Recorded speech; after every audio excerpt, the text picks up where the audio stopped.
Hello, NewAppleTutorials here, welcome to a new video, and today I have a really exciting video because it's something I've been waiting for a long time.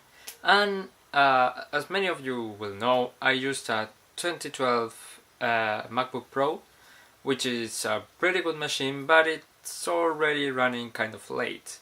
So I bought an SSD to bump it up and be able to use it a lot more and more importantly, faster.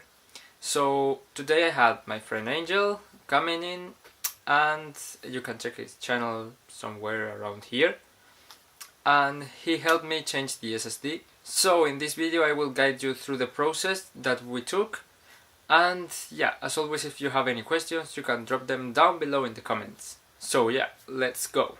So first we need to turn off the Mac and lay it upside down on a static free surface. In this case, we're using a towel to make sure we don't scratch the surface. Then we need to remove the screws. Make sure you place them somewhere secure where they won't fall off. Also, be careful, as the three at the top right are longer than the others. For more security, we place them this way so we know how they should be put back together.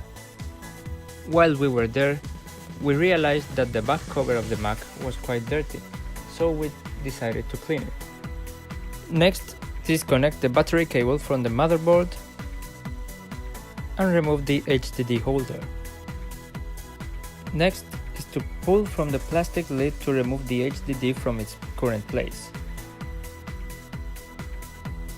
Now, remove the screws from the old drive and insert them into the new one. As we didn't have a suitable screwdriver for that, we used some pliers to carefully unscrew them.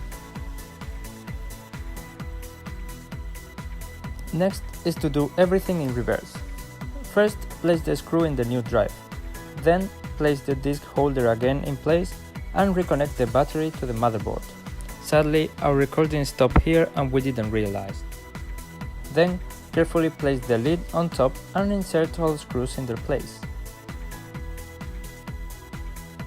Next is to turn it on and install macOS on the new drive. We first press Command+R, and after entering the Wi-Fi network and password, it started to load something for a very long time. However, once it finished, we were prompted with the installation of OS X Mountain Lion, which was the operating system that the Mac had when I bought it back in 2013. So we turned the Mac off and tried again with Command+Alt+R, and that's when we were able to install macOS High Sierra. So yes, as you saw, the process wasn't really hard. It had a few tough moments too, and I really have bad times when all those things happen, but luckily it wasn't too bad. And yeah, right now I'm still configuring it and downloading all the necessary applications I need in it again, because I started from scratch.